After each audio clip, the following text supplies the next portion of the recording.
मेरा नाम है आर्यन और आप देख रहे हैं डर। तो चलिए बढ़ते हैं आज की इस कहानी की ओर। मोबाइल की स्क्रीन पर चमकते उस एक मैसेज ने विजय की पूरी दुनिया हिला कर रख दी। दादाजी नहीं रहे, घर जल्दी आ जाओ। विजय ने घड़ी देखी, रात के 12 बज चुके थे। बिना कुछ सोचे समझे उसने अपनी जैकेट उठाई और सीधे रेलवे स्टेशन की तरफ भागा। दादाजी उसके लिए सिर्फ एक अभिभावक नहीं बल्कि उसकी ज़िंदगी का सबसे मजबूत सहारा थे।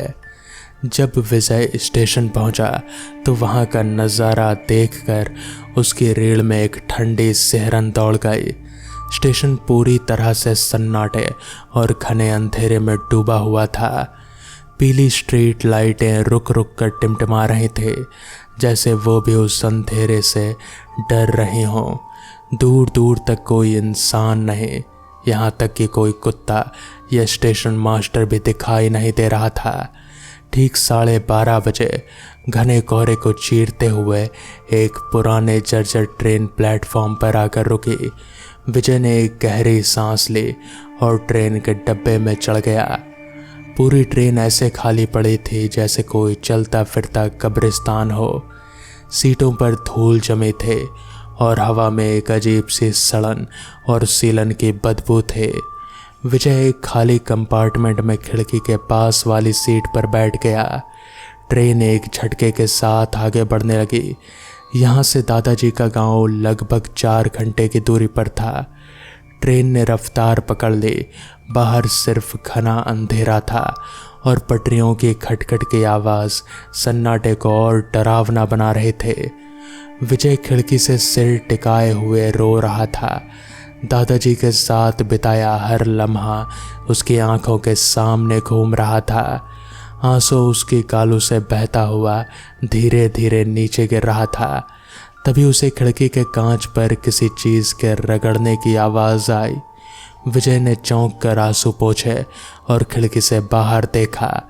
70 किलोमीटर प्रति घंटे की रफ्तार से दौड़ती ट्रेन के ठीक बाहर हवा में एक हाथ लहरा रहा था। विजय की सांसें थम गई। वो कोई आम हाथ नहीं था, वो पूरी तरह से कटा हुआ, आधा जला हुआ और मांस की लटकती कतरनों से भरा एक खौफनाक हाथ था। उसकी उंगलियों के नाखून इंसानी नहीं बल्कि किसी खूंखार जानवर की तरह लंबे और काले थे। उस हाथ की जली हुई खाल से गाढ़ा काला खून टपक रहा था जो ट्रेन की खिड़की के कांच पर फैल रहा था। ये कोई इंसानी हाथ नहीं था, वो एक शैतानी साया था। विजय डर के मारे पीछे की ओर सिमट गया। उसका दिल इतनी जोर से धड़क रहा था मानो छाती फाड़कर बाहर आ जाएगा। उसने खिड़की का कांच बंद करने की कोशिश की, लेकिन वो हाथ बिजली की तेजी से अंदर आया और विजय का गला दबोचने के लिए आगे बढ़ा। उस कटे हुए हाथ से असहनीय सड़न की बदबू आ रही थे, जैसे कोई लाश हफ्तों से धूप में सड़ रही हो। हाथ हवा में अजीब तरीके से मुड़ रहा था मानो उसकी कोई हड्डियां ना हो। वो विजय को छूने, उसे नुकसान पहुंचाने और अपनी तरफ खींचने के लिए तड़प रहा था। बचाओ, कोई है? विजय चिल्लाया, लेकिन उसकी आवाज़ खाली डिब्बे में गूंज कर रह गई।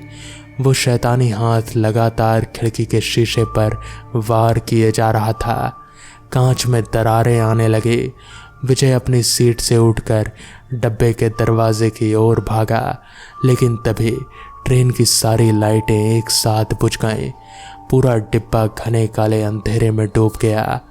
अब केवल उस हाथ की सरसराहट और हवा की तैरती एक भयानक हिस्टेरिकल हंसी की आवाज़ आ रहे थे। विजय ने अंधेरे में अपने ही पैर चलाए। वो गिरता पड़ता अगले डिब्बे की ओर भागा। वो हाथ खिड़की तोड़कर अंदर आ चुका था और हवा में तैरते हुए विजय का पीछा कर रहा था। विजय को लगा कि आज उसकी ज़िंदगी का आखिरी दिन है। वो शैतानी ताकत उसे तड़पाने का पूरा लुत्फ उठा रहे थे। विजय भागते भागते ट्रेन के आखिरी डिब्बे में पहुंचा और उसने ज़ोर से दरवाज़ा बंद कर लिया। विजय की पीठ बंद दरवाजे से टिकी थी और उसका पूरा शरीर थर थर कांप रहा था। दरवाजे के पार उस अंधेरे डिब्बे में वो कटा हुआ हाथ पूरी ताकत से कुंडी को खटखटा रहा था। वो भयानक हंसी अब और तेज हो गई थी, जो सीधे विजय के दिमाग की नसों पर हथौड़े की तरह बज रहे थे। लेकिन तभी अचानक एक गहरा सन्नाटा छा गया। वो खरखराहट बंद हो गई। विजय ने कांपते हाथों से अपनी जेब से मोबाइल निकाला और उसकी फ्लैशलाइट जलाई। दरवाजे के छोटे से कांच से बाहर झांकने पर वहां कोई नहीं था। हवा में तैरती वो सड़न की बदबू भी धीरे धीरे कम हो रही थी। ऐसा लग रहा था कि वो शैतानी साया कुछ देर के लिए शांत हो गया था, या शायद वो किसी बड़े धमाके की तैयारी में था। विजय वहीं फर्श पर ढह गया। अगले 2 घंटे उसने अपनी जिंदगी के सबसे खौफनाक डर के साये में काटे, जहां घड़ी की टिक टिक मौत के करीब ले जाने वाली दस्तक लग रहे थे। रात के करीब 3:30 बजे ट्रेन ने एक लंबे तीखे हॉर्न के साथ रफ्तार धीमे की। विजय ने खिड़की के टूटे कांच से बाहर देखा। उसका पैतृक गांव आ चुका था। ट्रेन रुकते ही विजय पागलों की तरह कूदा, लेकिन प्लेटफॉर्म पर कदम रखते ही उसकी रीढ़ में बर्फ जैसी ठंडी सिहरन दौड़ गई। ट्रेन तो खौफनाक था ही, लेकिन यह गांव का स्टेशन उससे भी बदतर था। यहाँ का माहौल किसी कब्रिस्तान से कम नहीं था। चारों तरफ घना मटमैला कोहरा छाया हुआ था, जिसने पूरे स्टेशन को अपनी आगोश में ले रखा था। आसमान में चांद तो था, लेकिन उसका रंग खून जैसा लाल दिखाई दे रहा था।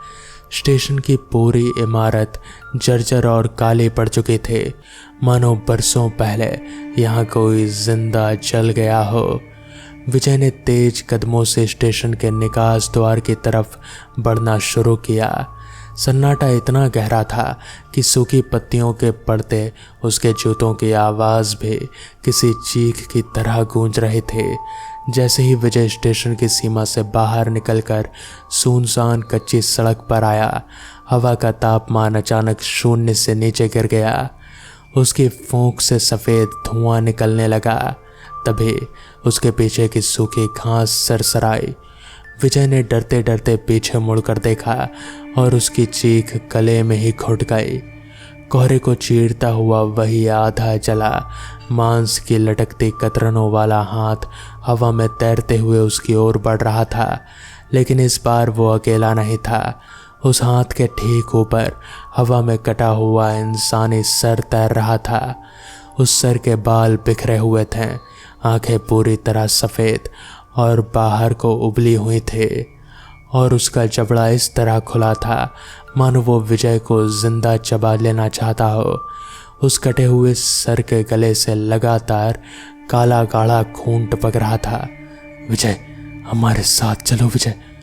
वो कटा हुआ सर बिना होठ हिलाए एक भयानक गूंजती हुई आवाज़ में फुसफुसाया। हाथ तेजी से आगे बढ़ा और उसने विजय के पैर जकड़ लिए, नाखून मांस में धंसा दिए। विजय दर्द और डर से चिल्लाते हुए ज़मीन पर गिर पड़ा। वो सर हवा में गोल गोल घूमते हुए सीधे विजय के चेहरे के करीब आने लगा। उसकी आंखों से अंधापन और नफरत बरस रहे थे। विजय समझ गया कि आज उसकी ज़िंदगी का आखिरी सफ़र है। अब कोई चमत्कार ही उसे बचा सकता है। अंधेरे और मौत के उस तांडव के बीच एक साइकिल की घंटी की आवाज़ गूंजी। कोहरे को चीरती हुई एक धुंधली पीली रोशनी दिखाई दी। जैसे ही वो रोशनी करीब आई, वो कटा हुआ हाथ और हवा में तैरता खौफनाक सर एक भयानक चीख के साथ हवा में काले धुएं की तरह विलीन हो गया।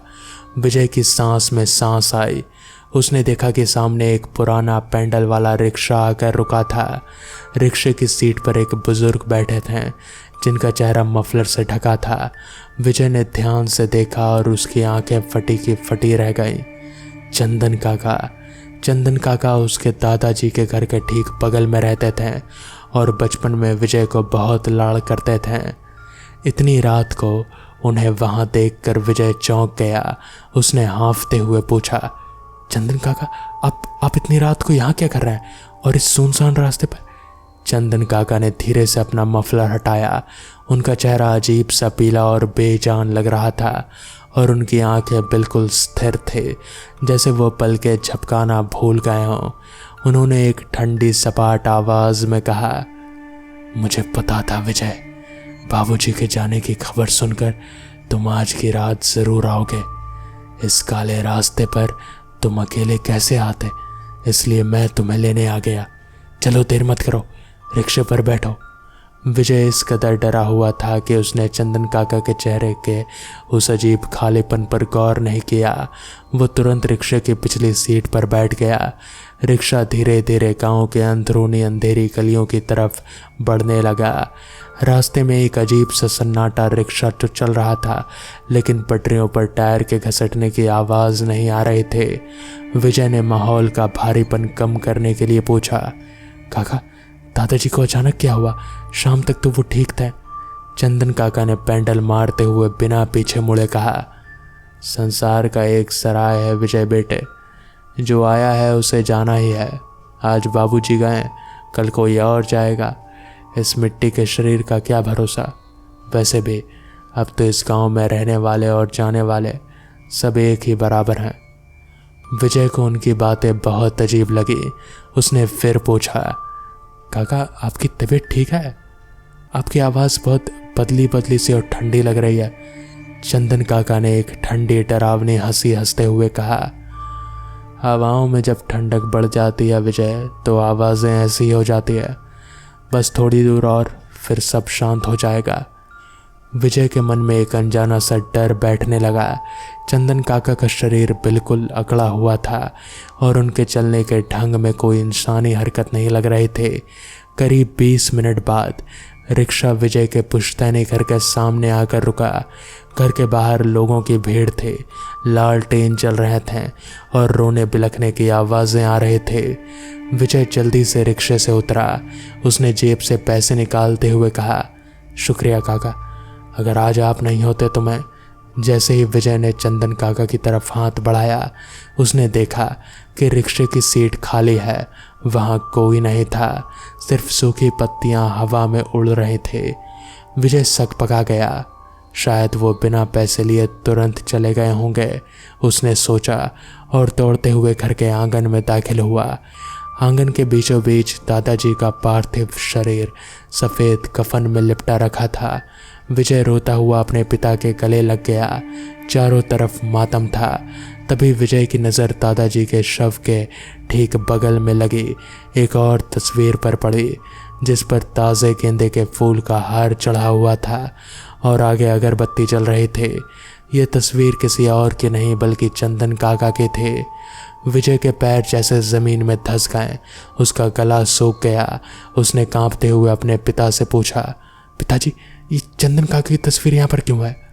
उसके पिता ने आंसू पोंछते हुए भारी आवाज़ में कहा, तुम तो बाहर रहते हो बेटा, तुम्हें बताना भूल गए थे। आज से ठीक 2 महीने पहले चंदन काका जब रात को स्टेशन से लौट रहे थे तो दिल का दौरा पड़ने से उनका मौत हो गया। बाबूजी उनके जाने से बहुत अकेले हो गए थे। पिता की बात सुनकर विजय के पैरों तले ज़मीन खिसक गई। उसके पूरे बदन में एक सिहरन दौड़ गई। वो समझ गया, ट्रेन से लेकर स्टेशन तक जो ताकतें उसकी जान लेना चाहते थे, उनसे बचाने के लिए कोई इंसान नहीं बल्कि चंदन काका की वफादार आत्मा आई थी। बल्कि चंदन काका की वफादार आत्मा ने ही उसे बचाया था, जो मरने के बाद अपने पड़ोसी के पोते की रक्षा करने के लिए स्टेशन पर रिक्शा लेकर खड़े थे। विजय ने रोते हुए चंदन काका की तस्वीर की तरफ देखा और बाहर हवा में एक तेज झोंका आया और घर के बाहर बंदी रिक्शे की घंटी एक आखिरी बार बज उठी। तो दोस्तों, ये थी आज की कहानी। मैं मिलूँगा आपसे किसी और कहानी के साथ।